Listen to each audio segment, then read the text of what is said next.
ನಮಸ್ಕಾರ ಸ್ನೇಹಿತರೆ. ಸಂಸ್ಕೃತದಲ್ಲಿ ತುಂಬ ಸುಂದರವಾದ ಒಂದು ಸುಭಾಷಿತ ನೋಡ್ತಾ ಇದ್ದೆ.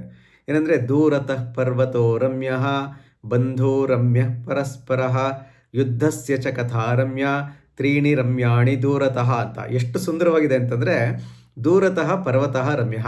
ತುಂಬ ದೂರದಲ್ಲಿರೋ ಪರ್ವತಗಳಿದೆಯಲ್ಲ, ಅದು ತುಂಬ ಚೆನ್ನಾಗಿ ಕಾಣುತ್ತೆ. ಫೋಟೋದಲ್ಲಿ ನೋಡ್ತೀವಲ್ಲ, ಫೋಟೋದಲ್ಲಿ ಪರ್ವತಗಳು ಬೆಟ್ಟ ಗುಡ್ಡಗಳು ತುಂಬ ಸುಂದರವಾಗಿ ಕಾಣುತ್ತೆ. ಆದರೆ ಆ ಪರ್ವತ ಹತ್ತಕ್ಕೆ ಹೋದಾಗ ಅದರ ಕಷ್ಟ ಗೊತ್ತಾಗತ್ತೆ ಅಲ್ವಾ. ಅಷ್ಟು ದಟ್ಟವಾದ ಕಾಡು, ಕಡಿದಾದ ಬಂಡೆಗಳು, ಕಾಡು ಪ್ರಾಣಿಗಳು ಅಲ್ವಾ. ಹತ್ತಿರದಲ್ಲಿ ಹಂಗಿರಲ್ಲ, ದೂರಕ್ಕೆ ಭಾಳ ಸುಂದರವಾಗಿ ಕಾಣುತ್ತೆ ಅಲ್ವಾ. ಹಾಗೆ ಬಂಧು ರಮ್ಯ ಪರಸ್ಪರ, ದೂರದಿಂದ ನೋಡಿದಾಗ ಸಂಬಂಧಿಕರೆಲ್ಲ ಭಾಳ ಒಳ್ಳೆಯವರಾಗೆ ಕಾಣಿಸ್ತಾರೆ, ನಮ್ಮ ಒಳಿತನ್ನ ಬಯಸ್ದಂಗೆ ಕಾಣಿಸ್ತಾ ಇರ್ತಾರೆ, ತುಂಬ ಚೆನ್ನಾಗಿ ಮಾತಾಡ್ತಾ ಇರ್ತಾರೆ. ಕರೆಕ್ಟ್ ಅಲ್ಲ? ಇದು ನಾವು ನೋಡಿದ್ದೀವಲ್ಲ. ಹತ್ತಿರದಿಂದ ನೋಡಿದಾಗ ಬೇರೆನೇ ಇರುತ್ತೆ, ಮನಸ್ಸಿನಲ್ಲಿ ಇನ್ನೇನೋ ಇರಬಹುದು. ಹಾಗೆ ಯುದ್ಧಸ್ಯ ಚ ಕಥಾರಮ್ಯ, ಯಾವ್ದಾದ್ರು ಯುದ್ಧ ನಡೆದಾಗ ಅದರ ಕಥೆಗಳು ಕೇಳಕ್ಕೆ ಭಾಳ ಚೆನ್ನಾಗಿರುತ್ತಲ್ಲ. ಹೆಂಗೆ ಯುದ್ಧ ಮಾಡ್ದ, ಏನು ಮಾಡ್ದ, ಅದು ಮಾಡ್ದ, ಇದು ಮಾಡ್ದ, ಕೇಳಕ್ಕೆ ಭಾಳ ಚೆನ್ನಾಗಿರುತ್ತೆ.